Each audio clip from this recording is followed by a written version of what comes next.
নমস্কার বন্ধুরা, আজকে আমি নীলিমা কুকিং শো থেকে বানাতে চলেছি। এই দেখুন, আমি এই যে লাউ নিয়ে এসেছি, লাউ দিয়ে নিরামিষ, একদম নিরামিষ বানাবো, দুধ লাউ। কি করে বানাচ্ছি আপনারা সাথে থেকে দেখুন।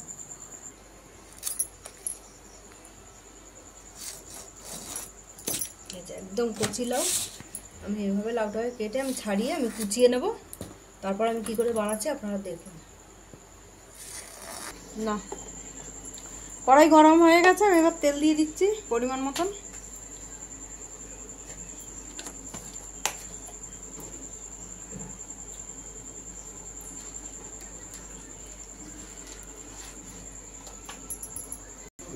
দিয়ে দিচ্ছি 4টে শুকনো লঙ্কা তেলে, 4টে তেজপাতা তেলে,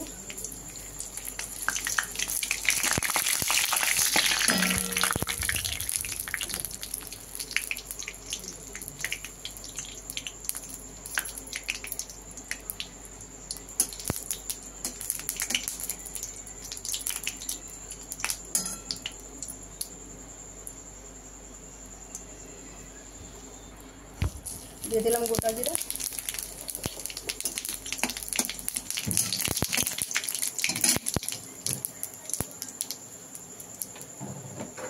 এবার দিয়ে দিচ্ছি আস্তে আস্তে লাউটা।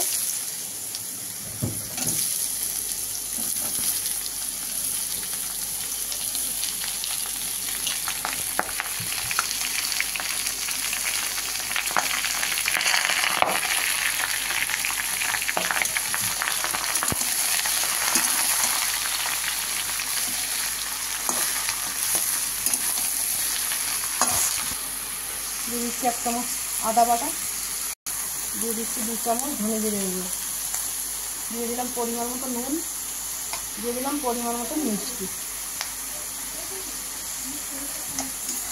এবার আমি এইভাবে আস্তে আস্তে এই কষার মাধ্যমে হতে থাকবে, তারপরে যখন হয়ে আসবে তখন আমি দুধটা দেবো।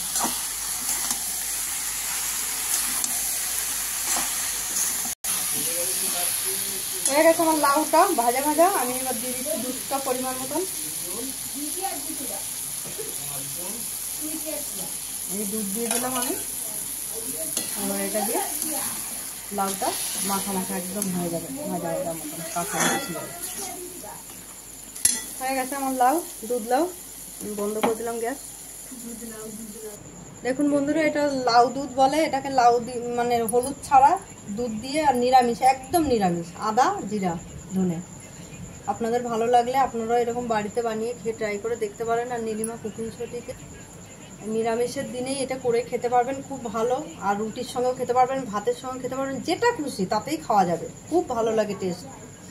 আর নীলিমা কুকিং শোটিকে আপনারা ইউটিউবে সাবস্ক্রাইব, লাইক, কমেন্ট, শেয়ার করে দেবেন। আর ফেসবুকের বন্ধুরা আপনারাও লাইক, কমেন্ট, শেয়ার করে দেবেন। আর নীলিমা কুকিং শো বলে পেজ খোলা আছে, সেখানে আপনারা ফলো করে লাইক, কমেন্ট, শেয়ার করে দেবেন একটু বেশি বেশি করে।